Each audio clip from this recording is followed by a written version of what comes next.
একই একটি মেয়ে, এই মেয়ে কারো না কারো বোন হবে, কারো না কারো বান্ধবী হবে, কারো কারো খালা হবে, ফুপি হবে, চাচি হবে, দাদি হবে, নানি হবে, ভাবি হবে, সর্বশেষ গার্লফ্রেন্ড এবং মা হবে। তাহলে আমরা একটা মেয়েকে বেছে নিয়েছি, তার অবস্থান অনুসারে পরিবর্তন হচ্ছে বা তার নামগুলোর ডাকগুলোর পরিবর্তন হচ্ছে পজিশন অনুসারে। সো এখান থেকে বোঝা যাচ্ছে কোনো ওয়ার্ডকে দেখে তোমরা নির্দিষ্ট করে বলতে পারবা না যে এটি ভার্ব ওয়ার্ড, এটি নাউন ওয়ার্ড, এটি অ্যাডজেক্টিভ ওয়ার্ড, এটি অ্যাডভার্ব ওয়ার্ড। তাহলে দেখো আমরা এইখান থেকে যা বুঝবো, বলবে position of noun in a sentence, একটি সেন্টেন্সের মধ্যে কখন নাউন ব্যবহৃত হয়। আবার বলা হচ্ছে position of adjective in a sentence, একটি সেন্টেন্সের মধ্যে কোথায় অ্যাডজেক্টিভ বসে।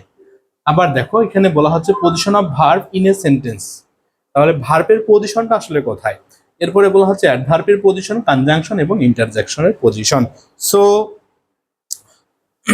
আমরা একটি প্রিভিয়াস কোশ্চেন বাছাই করে নিয়েছি। দেখো অ্যাবাব, এ বি ও ভিই, অ্যাবাব। এই অ্যাবাব ওয়ার্ডটি আমরা জানি জন্মগতভাবে এই ওয়ার্ডটি হলো প্রিপজিশন,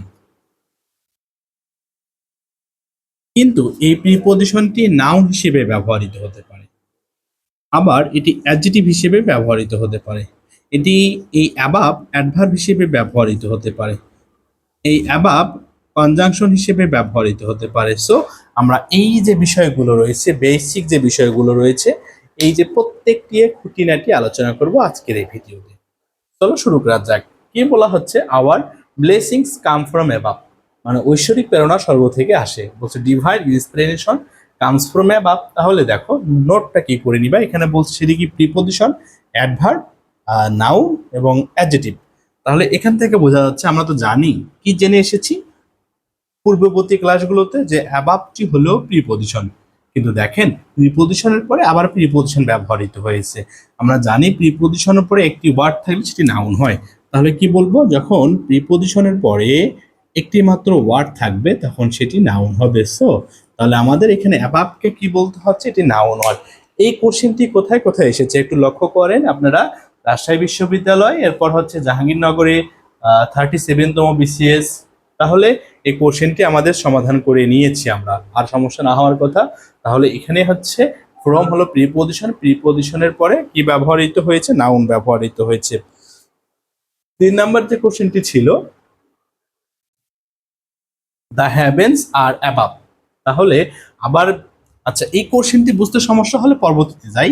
বলছে প্লিজ অ্যাডভার্ব ওয়ার্ড, লুক হচ্ছে ভার্ব ওয়ার্ড। তাহলে অ্যাবাবকে আমরা কি বলতে পারি, অ্যাবাবকে বলতে পারি সেটি অ্যাডভার্ব ওয়ার্ড। কি ওয়ার্ড বলবো আমরা, এটা অ্যাডভার্ব বলবো। এই কোশ্চেনটি দেখো 11তম শিক্ষক নিবন্ধনে চলে এসেছে।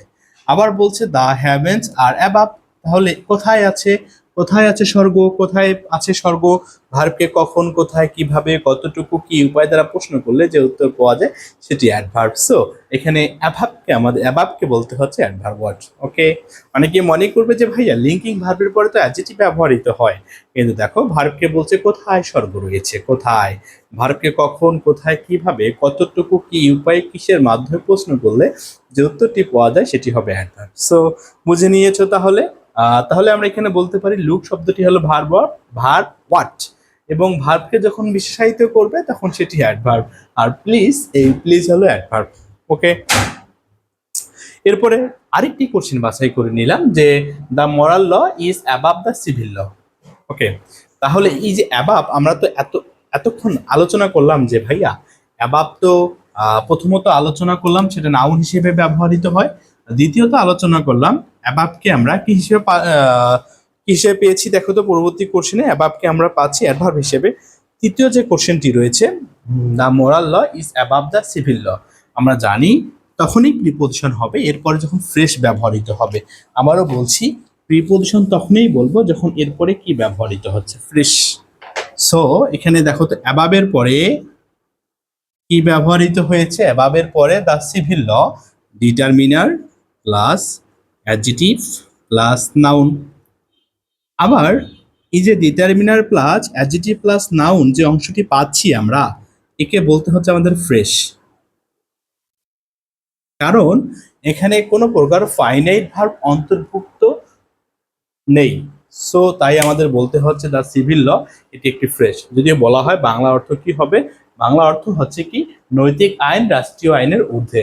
এই কোশ্চেনটি এসেছিল কোথায়, দেখো রাজশাহী বিশ্ববিদ্যালয় 4 এবং 5 নম্বর সেশনের তাহলে আমরা এখানে কি বলবো, নাউন তো কখনোই হবে না, প্রেপোজিশন তো হবেই, আর অ্যাডজেক্টিভ তো হবে না, অ্যাডভার্ব তো হবে না। সো আমাদের এখানে অ্যাবাবকে বলতে হচ্ছে সেটি in preposition word.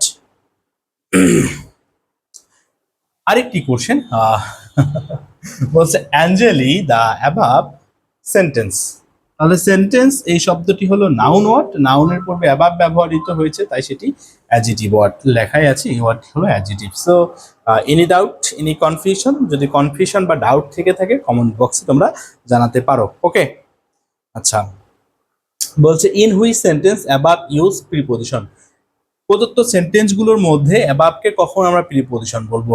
The heavens আর অ্যাবাব, তাহলে অ্যাবাবকে আমরা বলবো হচ্ছে অ্যাডভার্ব। দ্বিতীয় নাম্বার বলা হচ্ছে the moral law is above the civil law, অ্যাবাবটি হলো preposition.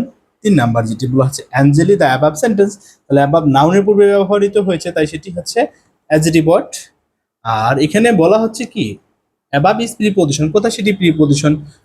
Hour blessings come from above, তাহলে অ্যাবাবকে আমরা কি বলবো, নাউন বলবো। তাহলে প্রিপোজিশনে যে above the civil law, B number অ্যান্সারটি রাইট এখানে। So any doubt, any confusion তোমাদের?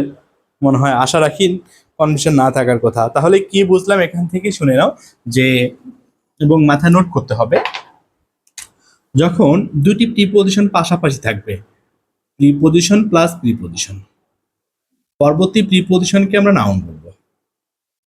আবার দেখো, যখন প্রিপোজিশনের পরে কি ব্যবহৃত হচ্ছে, নাউন ব্যবহৃত হচ্ছে, তখন সেটা তো আমরা প্রিপোজিশনেই বলবো।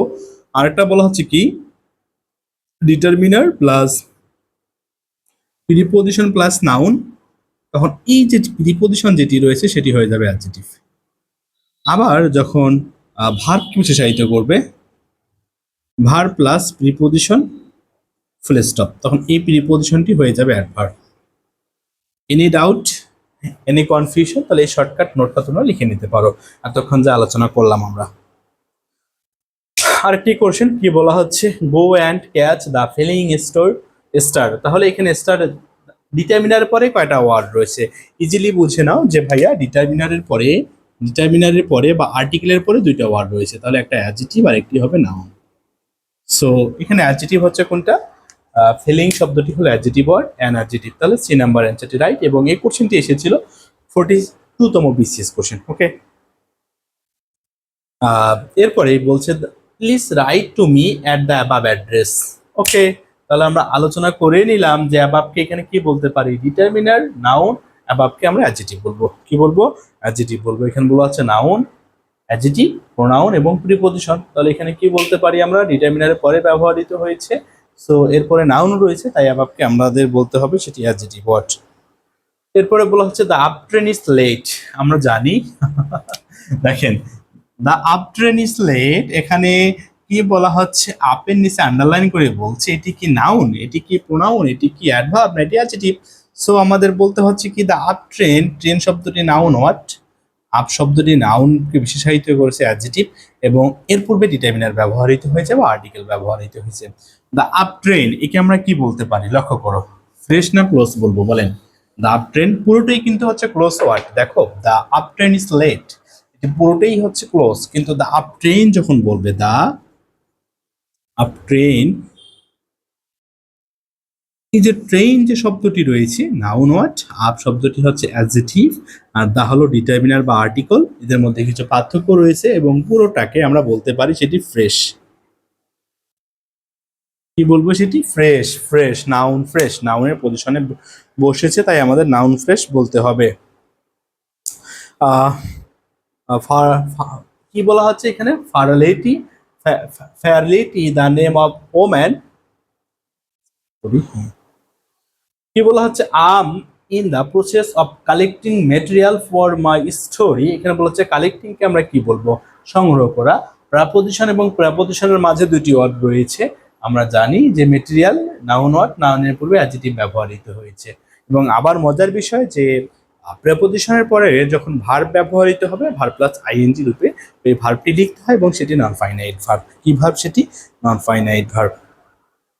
হি ওয়াজ আ রাদার ডিসঅ্যাগ্রিয়েবল ম্যান। তাহলে রাদার কে আমরা এখানে কি বলতে পারি, অ্যাডজেক্টিভকে কেমন দ্বারা প্রশ্ন করলে যে উত্তর পাওয়া যায় সেটি হবে অ্যাডভার্ব ওয়ার্ড।